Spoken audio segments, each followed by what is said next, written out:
Здравейте! Запътили сме се към библиотеката, градската библиотека на Пазарджик.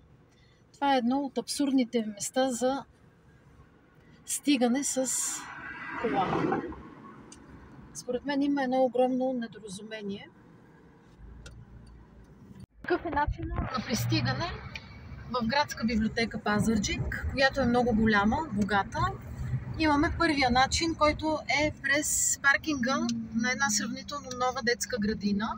Ако паркинга е празен, ще имате късмет да минете, ако е пълен, ще ви е по-трудничко. Предполагам, че това е най-често избирания вариант, който води към една велоалея, която е от соца, направена е достатъчно широка, за да побира автомобил. Минаваш си, вървиш си по велоалеята, така. Тук стигнахме до втория вариант за пристигане, който е също пресичане на пешеходна пътека в насрещното движение и успех, както се казва. Това е втория вариант.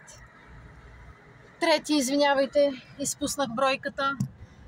И четвъртия, последен вариант е през магазин Била. Пристигаш пак гордо и бодро по велоалеята и, както се казва, приятно четене.